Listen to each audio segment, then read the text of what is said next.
Here, getting off to an early start today. I was just indisposed for a little bit because my mouse fell down between under my couch, so I had to throw the pillows off, and I've had my exercise. Oh my God. Anyway, yes, I am giving a tribute to Eddie Van Halen today. We lost him, I believe it was Wednesday, and it was a shock to everybody. We all knew, though, how he'd been sick for a while. And a friend of mine texted me, and he was playing, the station he was listening to was playing a lot of Van Halen. He goes, boy, isn't it amazing how they're playing a lot of Van Halen today? Check something about see what happened. And I'm like, oh boy, somebody, at first, I thought it would have been David Lee Roth. And I'm like, no. I'm like, oh no, don't tell me. And sure enough, it was Eddie Van Halen, the finest guitar virtuoso since 1978 up until now. And I'm just going to go ahead and give you a rundown of the band and my thoughts and opinions of it and my experiences with a lot of the music. And of course, as we all know, Eddie and Alex Van Halen were born in the Netherlands. And as a matter of fact, it was really quite a shock that actually Alex started out on the guitar and Eddie started out on the drums. And then I didn't read too much into it because I'm just going off based by my knowledge. And and the roles were switched, and it made history. And the band formed around 1976, 1977, where they recorded their debut album, their debut self-titled album, and it was like the beginnings of heavy metal was with Van Halen. I believe that's where it all started. Well, no, not really. I'm sorry. It's Black Sabbath, and of course, who else? Kiss. They were like glitter metal, but Van Halen was the one who really put it over the top. And some of the songs on their album, I remember when I used to listen to that album. I mean, I wore the grooves off of that when I was 13. I remember, was it for Christmas or my 13th birthday? My mom got me that album. And then, of course, I had, after that, was Women and Children First, which came out in 1980. I first started getting into a lot of rock and roll when I was 11, because my cousin, Ronnie, who I looked up to, had a guitar, and he would practice and play. And I noticed all his album collections. I'm like, man, this is cool. You know, the Led Zeppelin, and of course, Van Halen, the Stones. I think he had Kiss. And I was just blown away. And of course, Van Halen was like one of my absolute favorites. And like I said, I wore the grooves off of that. And their very first single was You Really Got Me, which was an explosive remake of the original.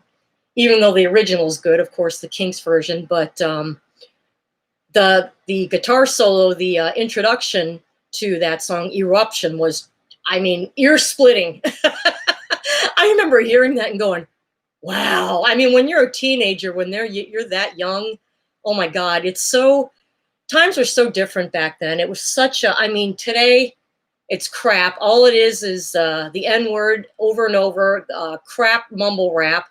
I mean, rock isn't rock anymore. It's actually, I have found, I go onto YouTube and I find these bands actually that play like what sounds like came right out of early 70s, like Black Sabbath sounding or metal sounding. And I mean, we need more bands like that out there, and a lot of, I'm heavy into funk stuff too, as I know Van Halen had a couple, one of their funky tunes was Push Comes to Shove on my favorite Van Halen album of all time, Fair Warning. And of course, we'll be getting towards that. I'm going in chronological order here. And of course, one of my favorites too on the debut album was Little Dreamer.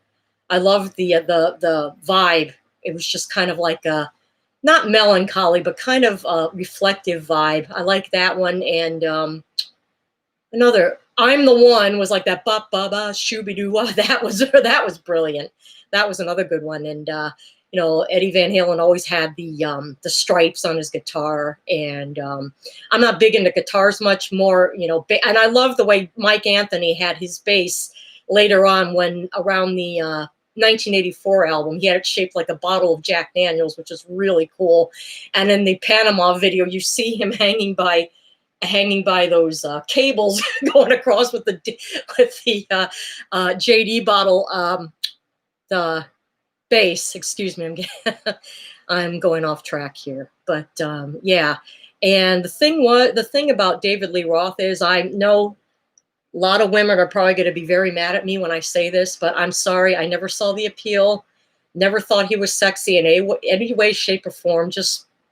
I know a lot of girls, he's like a sex god and a rock god. And I'm sorry, Eddie Van Halen was a hell of a lot better looking. And I remember one woman was quoting in a video, he goes, he's a hell of a lot sexier. And I'm like, yeah, I completely agree. And he married, of course, Valerie Bertinelli, which was a compliment to me, because I used to get told back in the day that I favored Valerie Bertinelli. And of course, I was over the moon on that, about that. So anyway, back to the music. But yeah, that one I think was the biggest selling debuts of all time, and along with Boston from 1976. Then in 1980, which was also a good year for movies as well as music, 1980 had, of course, Women and Children First.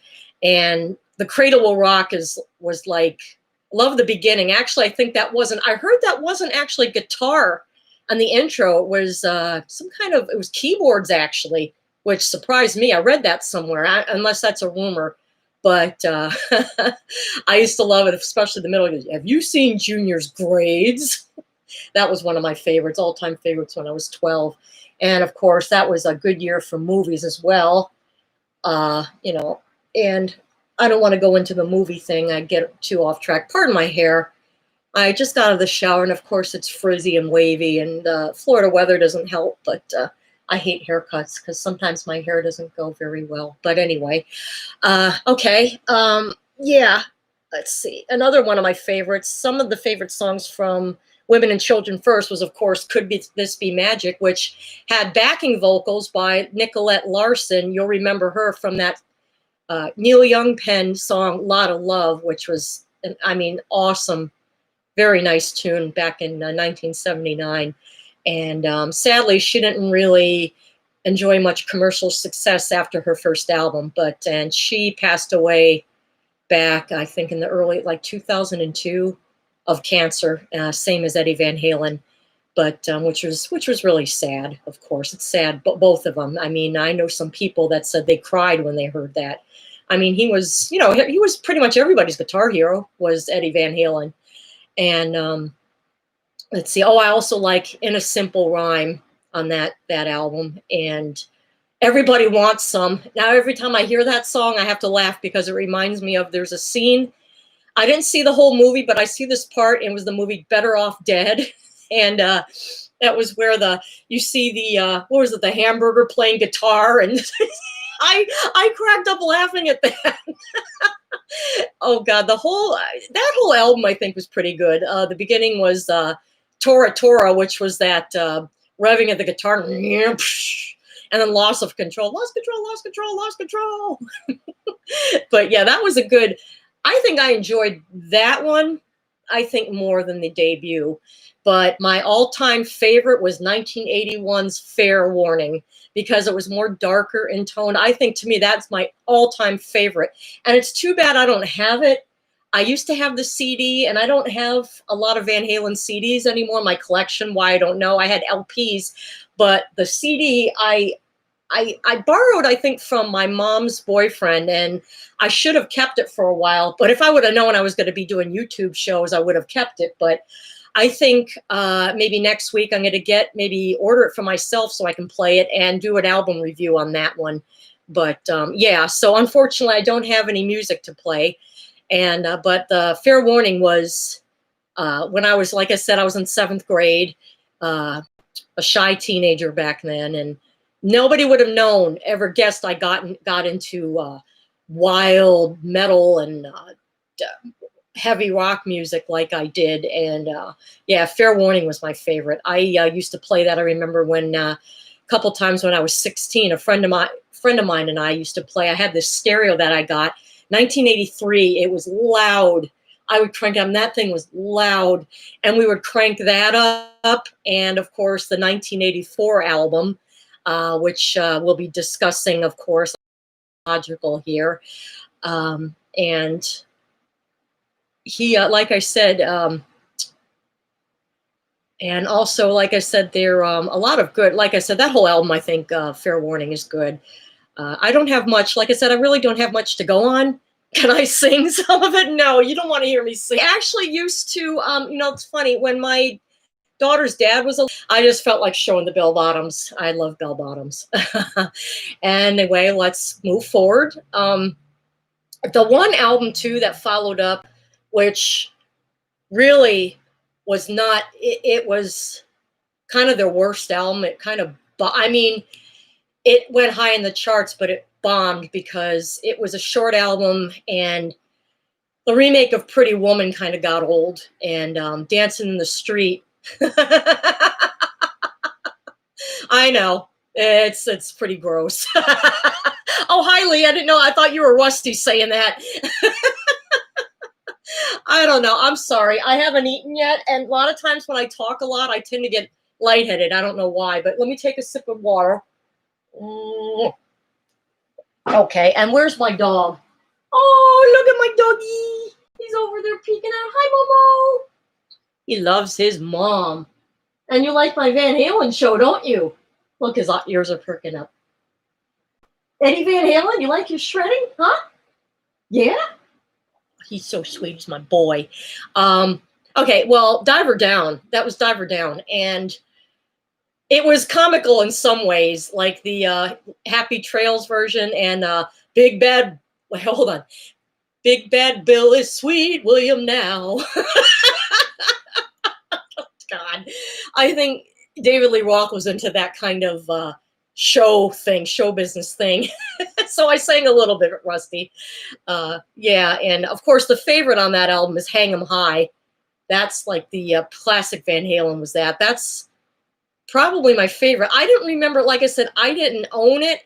I knew people that had it, and I would listen to it. And Little Guitars was a good song.